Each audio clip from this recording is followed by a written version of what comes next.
Assalamualaikum warahmatullahi wabarakatuh.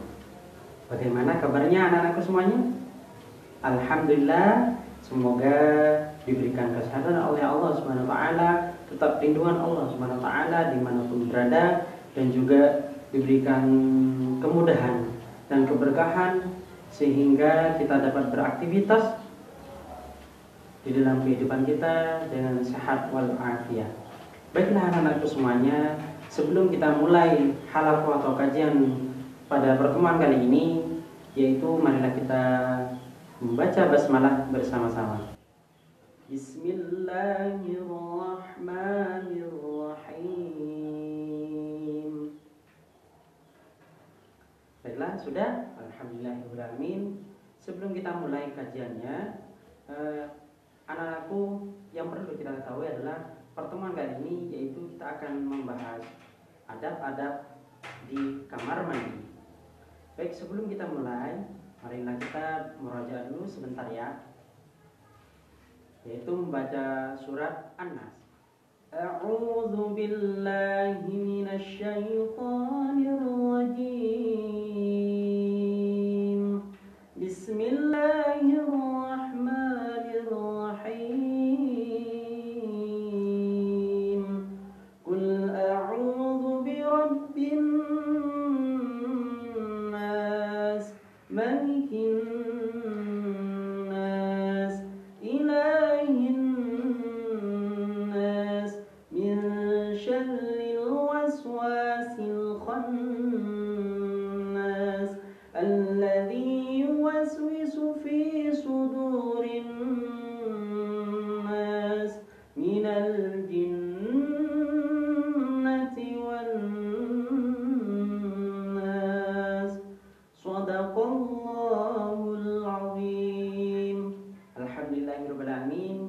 Kita barusan membuka dengan bacaan basmalah dan juga kita membuka dengan bacaan surat An-Nas. Alhamdulillahirabbil alamin. Perlu anak-anakku semuanya ketahui bahwasanya perlu adanya diketahui oleh adik-adikku semuanya, anak-anakku semuanya, anak yang soleh dan solehah, adab-adab di kamar mandi. Di mana dalam sunnah Rasulullah SAW, dalam mandi terhadap tuntunan Nabi yang dapat diterapkan. Di antara tuntunan tersebut, yang pertama adalah membaca doa sebelum masuk kamar mandi. Seperti apa sih doanya? Baik, ini kan. Allahumma inni a'udzu bika minal khubuthi wal khaba'ith. Jadi baik, ayo kita ulang lagi kembali satu kali lagi agar kita tidak lupa untuk masuk kamar mandi, sebelum masuk kamar mandi. Nah, ayo kita ulang bersama-sama. Allahumma inni a'udzu bika minal khubuthi wal khaba'ith, yang artinya adalah Allahumma inni, ya Allah, sesungguhnya, a'udzu bika, aku berlindung kepadamu, minal khubuthi, dari keburukan setan laki-laki, wal khaba'ith, dan perempuan. Itu doa untuk masuk kamar mandi. Nah, yang kedua yaitu adalah mendahulukan kaki kiri sebelum masuk kamar mandi. Baca doa dulu. Allahumma inni a'udzu bika minal khubuthi wal khaba'ith. Nah, ini kebalik kebanyakan Ustadz lihat aja. Jika ada yang mau masuk kamar mandi, ini ada yang pakai kaki kanan. Nah, masih ada yang pakai kaki kanan. Sebetulnya ini yang salah. Yang kedua, ada yang masuk ke masjid itu pakai kiri. Nah, ini terbalik. Nah, sebetulnya masuk kamar mandi itu pakai kaki kiri. Masuk ke masjid itu memakai kaki kanan. Jadi jangan terbalik ya, jangan sampai lupa. Baik anak-anakku semuanya, untuk yang ketiga adalah bersegera di kamar mandi.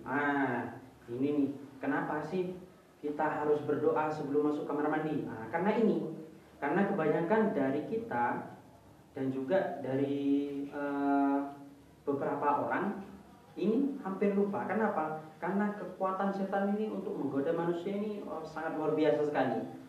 Contohnya kalau ada orang yang suka, kalian suka apa? Atau pengen buah apa? Atau sayang sama siapa?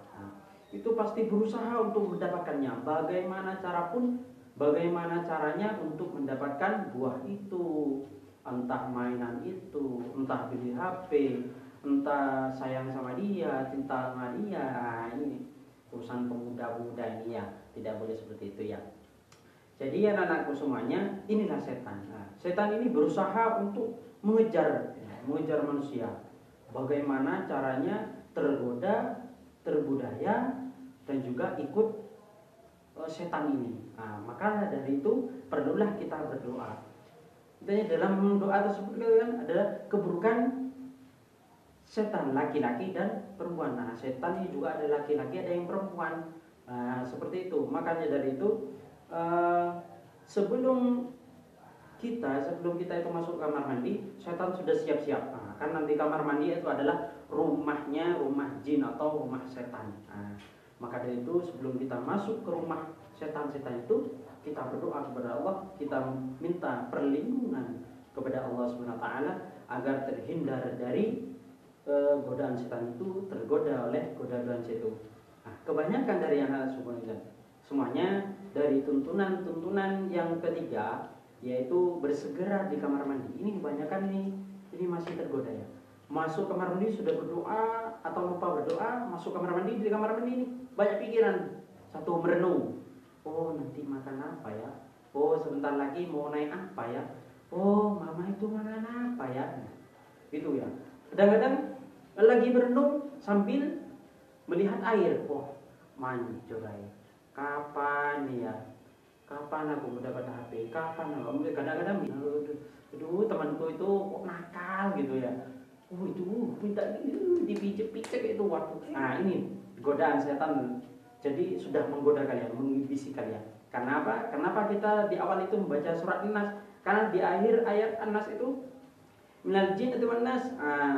Jin dan manusia itu berhubungan, ya, berdekatan. Maka kita tidak terlihat, maka dari itu kita berdoa sebelum masuk kamar mandi. Jadi tidak biar kita tidak tergoda oleh bisikan-bisikan setan itu. Maka dari itu kita disunahkan untuk membaca doa sebelum masuk kamar mandi. Baiklah, tuntunan yang keempat yaitu adalah mendahulukan kaki kanan ketika keluar kamar mandi. Ini yang perlu kita perhatikan juga.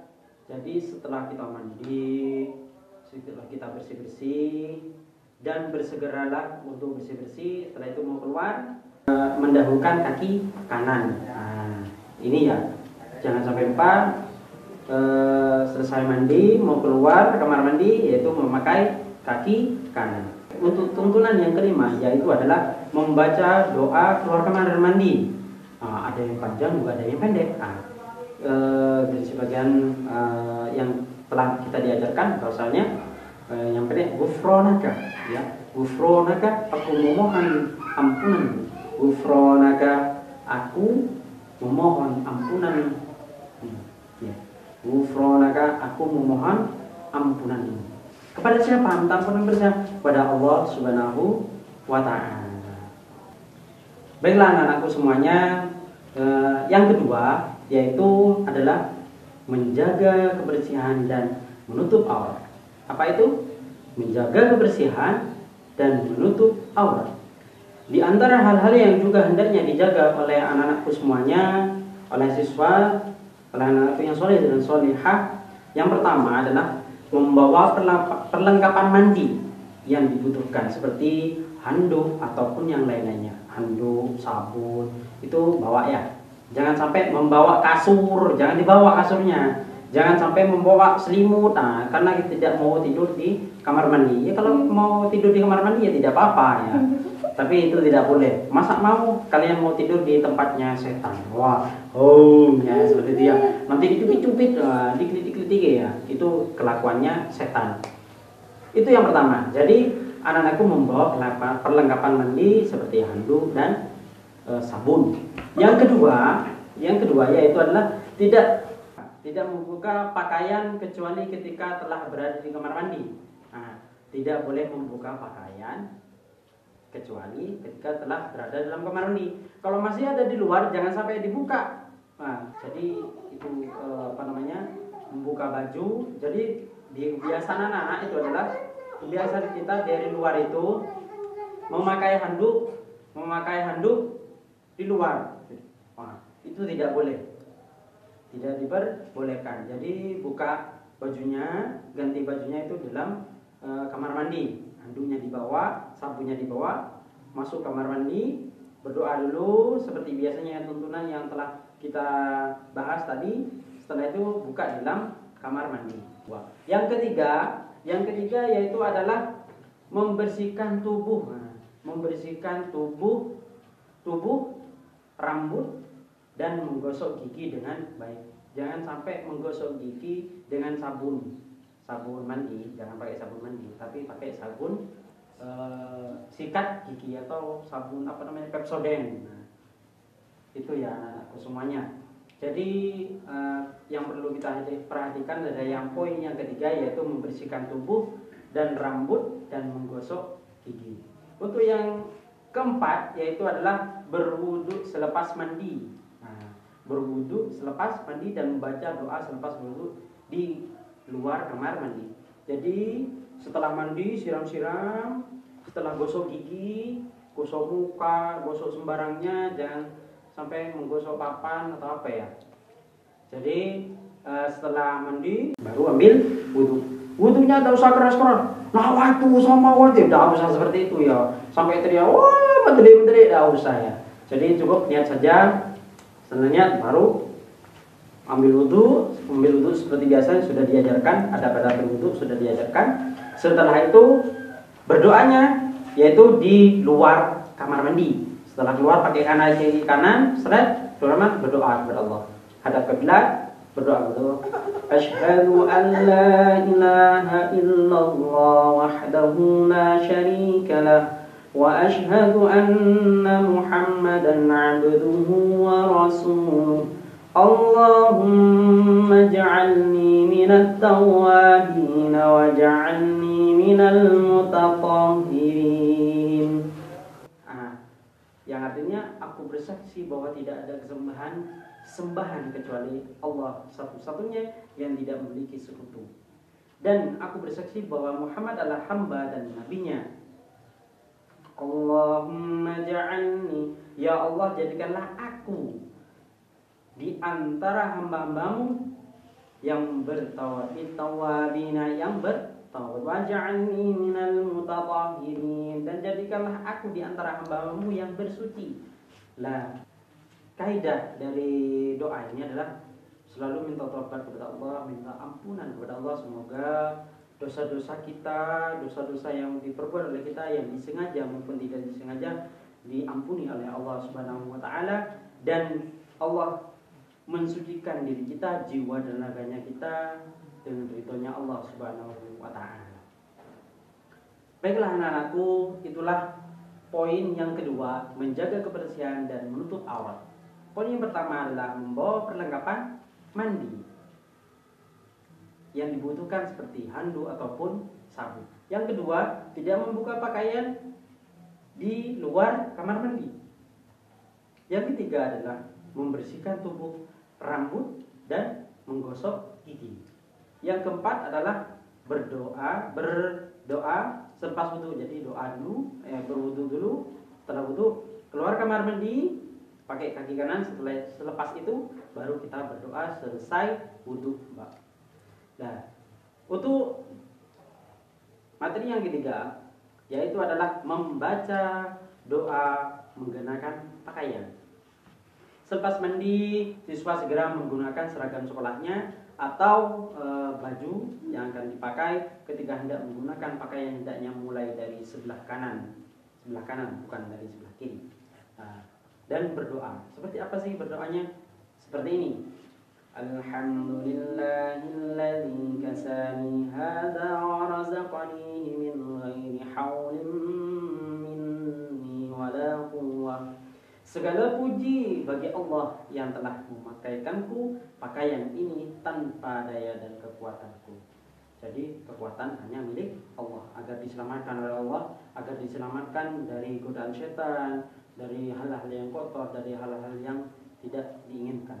Jadi doanya apa? Doa berpakaian Alhamdulillahilladzi kasani hadza wa razaqani min ghairi haulin minni wala quwwah. Itulah anak-anakku semuanya. Semoga pertemuan kajian kali ini semoga bermanfaat, semoga diberkahi Allah Subhanahu wa taala, semoga kita diingatkan oleh Allah Subhanahu wa taala, semoga kita dilindungi dan diselamatkan dunia dan akhirat. Amin ya rabbal alamin. Jadi kesimpulan pada pertemuan kali ini yaitu adalah yang pertama apa? Yaitu tuntunan Rasulullah SAW. Yaitu yang pertama adalah adab-adab untuk kamar mandi. Jadi sebelum masuk kamar mandi adalah kita berdoa dulu kepada Allah Subhanahu wa taala. Yang kedua yaitu masuk dengan kaki kiri. Yang ketiga apa?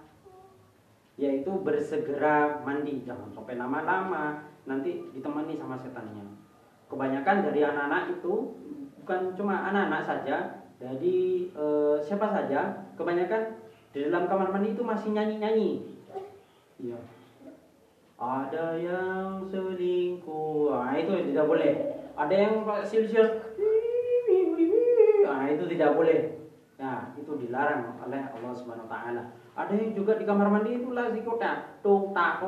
Jadi ceboknya itu dibuat band ya, tatung sambil nyanyi. Balonku ada 5, rupa-rupa warnanya, merah kuning kelabu. Tidak diperbolehkan oleh Allah Subhanahu wa taala. Jadi itu ya anak-anak ya. Jadi yang terakhir yaitu adalah keluar kamar mandi dengan berdoa. Ya, apa doanya? Ghufranaka. Ya, minta ampunan kepada Allah Subhanahu wa taala. Yang materi yang ketiga yaitu menjaga kebersihan dan menutup aurat. Poin yang pertama apa? Membawa perlengkapan mandi. Yang kedua adalah tidak membuka pakaian di luar kamar mandi. Yang ketiga, membersihkan tubuh, rambut dan menggosok gigi. Yang keempat, berwudu selepas mandi dan membaca doa berwudu di luar kamar mandi. Yang ketiga yaitu membaca doa menggunakan pakaian. Nah, seperti yang Ustadz sudah jelaskan tadi, semoga barokah dan juga tugasnya untuk kalian pada kajian ini yaitu sebelum masuk kamar mandi doa sesudah keluar mandi dan juga doa sudah wudu dan juga doa akan berpakaian. Itu saja dari Ustadz. Semoga bermanfaat. Marilah kita tutup dengan bacaan kafaratul majlis. Subhanakallahumma wa bihamdika asyhadu an la ilaha illa anta astaghfiruka wa atubu ilaik. Itu saja dari Ustadz. Marilah kita tutup dengan alhamdulillah bersama-sama. Alhamdulillahirabbil alamin. Assalamualaikum warahmatullahi wabarakatuh.